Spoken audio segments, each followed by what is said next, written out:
Queridos amigos, sean todos bienvenidos a Mirada Semanal, el podcast de actualidad de Latinoamérica 21.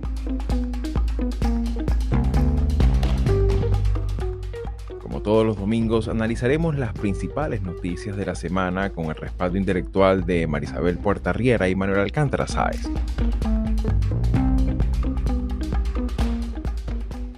Acordó incluir a 13 países, entre ellos Cuba, como estados asociados.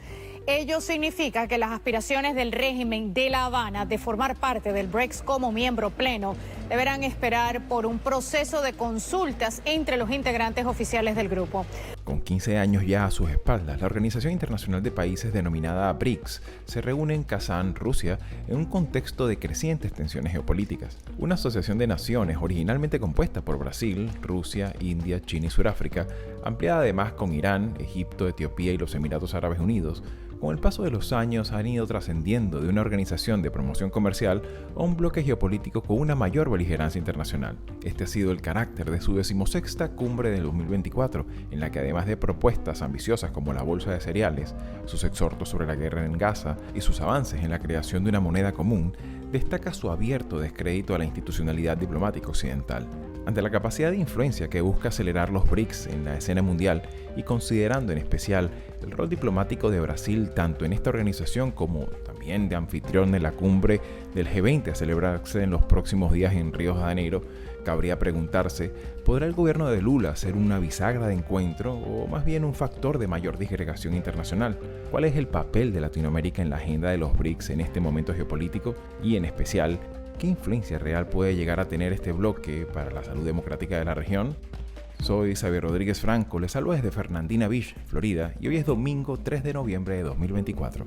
Hace pocos días culminó la cumbre en Kazán, en Rusia, de los BRICS, una cumbre que, tuvo muchos elementos allí interesantes, muchos elementos también de mucha controversia, pero claro, destaca sobre todo el papel de países de América Latina, entre los cuales por supuesto está Brasil, que ahora asume un rol institucional importante, pero claro, hay algunos temas que quedaron en el ambiente, no tan solo de la creación de una moneda común, sino también este tema estamos hablando de una instancia multilateral que ciertamente representa un cuestionamiento bastante abrasivo con la institucionalidad internacional occidental que conocemos hasta nuestros días, ¿no? Y las palabras de crítica sobre la ONU, sobre la Organización Mundial del Comercio no se hicieron esperar, entre otras. Sin embargo, me gustaría un poco tu apreciación, Manolo, porque, ciertamente hay necesidad de tener mayor capacidad de interlocución en el conflicto de Gaza, en el conflicto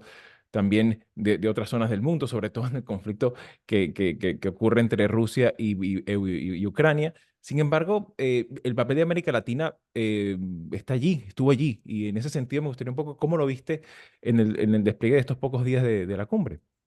Claro. Bueno, lo primero es recordar, ¿no?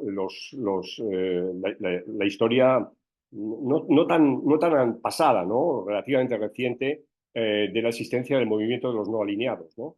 Que tuvo una importancia destacable pues, desde la conferencia de Bandung a mediados de los años 50 hasta, bueno, yo creo que realmente hasta la caída, poco antes de la caída del muro, ¿no? O sea que de alguna manera hay por lo menos una continuidad simbólica en la confrontación de lo que también en otros términos, para muchos muy discutibles, es ese gran sur, ¿no? Y esto dio alas a que en plena crisis económica en el año 2009, Brasil, Rusia, India y China celebraran una primera reunión, un primer encuentro, al que al año siguiente, el año 2010, se sumó Sudáfrica, y de ahí la terminología de BRICS, ¿no? Brasil, Rusia, India, China y Sudáfrica.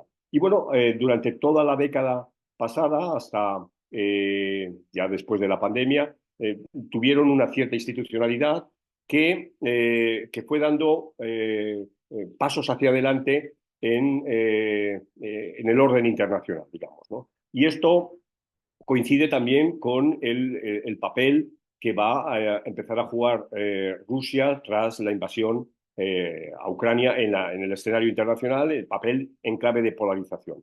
Y por eso la importancia del paso que se va a dar este año, cuando el pasado 1 de enero se van a incorporar a este grupo de 5 países: Egipto, Emiratos Árabes Unidos, Etiopía e Irán, ¿no? Y que van a configurar lo que han llamado, si se quiere, eufemísticamente, BRICS Plus, ¿no? Y que luego se va a ir ampliando, ¿no?, a otros países, y eso ha sido efectivo en la 16ª cumbre de hace unos días, como has dicho, celebrada en Kazán, porque se han incorporado 13 nuevos miembros, ¿no? Que ya tienen que van a tener una parte muy importante.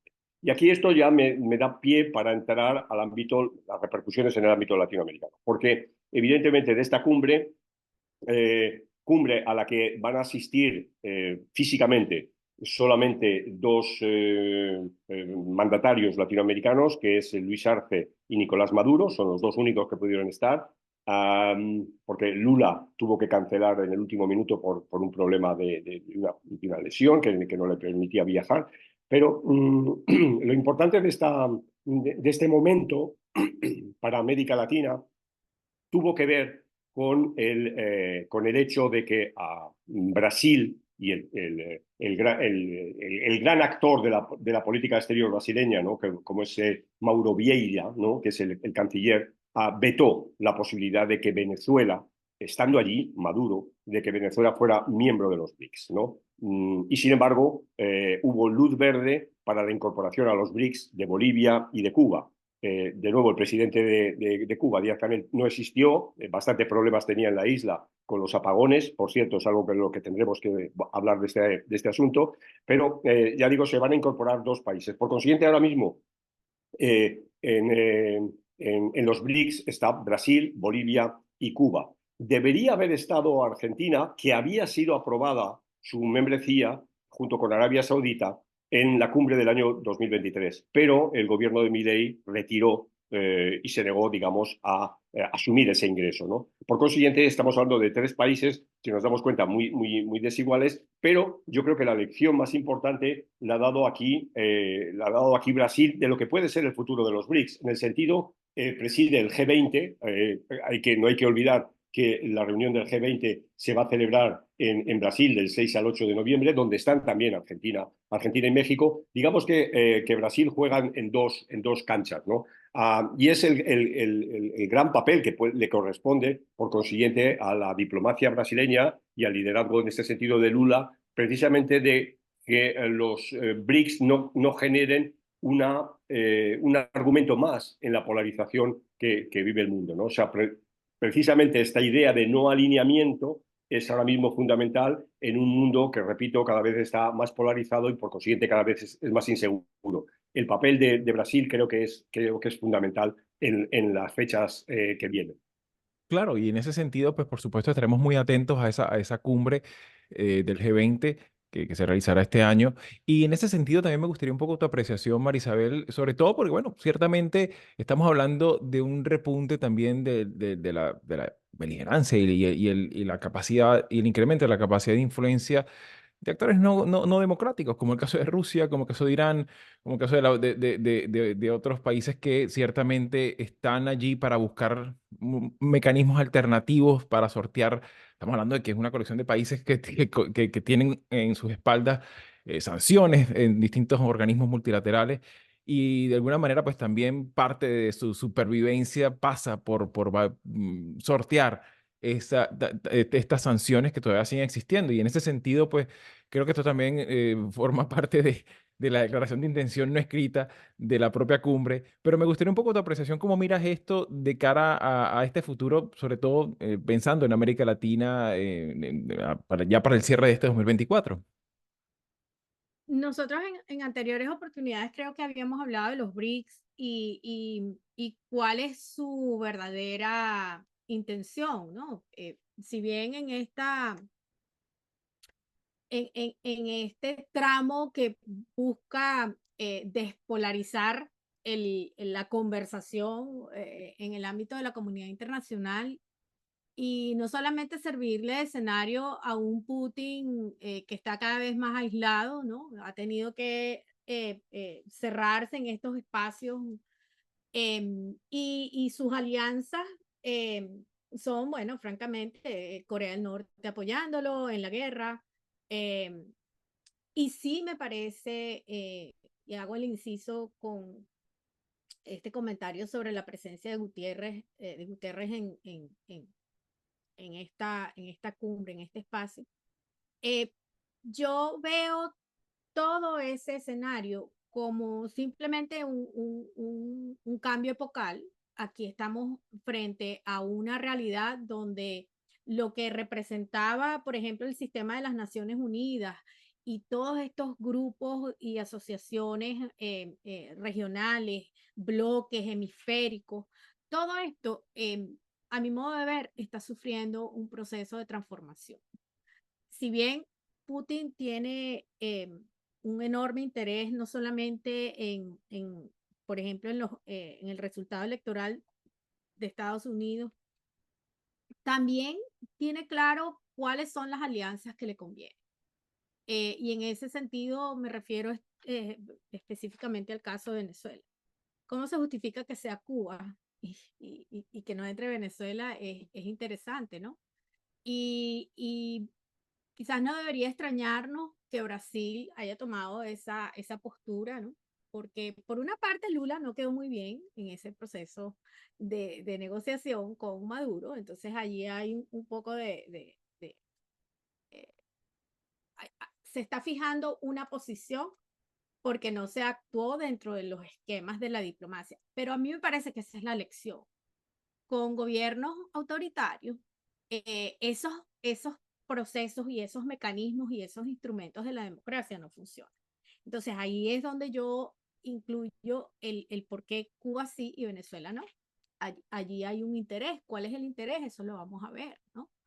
Pero estos grupos, que estos bloques que están consolidándose en torno a una dinámica política y económica, porque a mí me parece que no podemos sacar de esa ecuación lo económico, si pudieran tener oportunidad vista el deterioro democrático en Estados Unidos y en Europa. Entonces es posible que allí haya una oportunidad, pero eso es un riesgo también, asociarse con este eje, con este bloque. A mí Claro, me parece que hay un riesgo desde el punto de vista económico. claro, Eh, por supuesto que esto todo va a depender de si gana Trump o no. Realmente claro.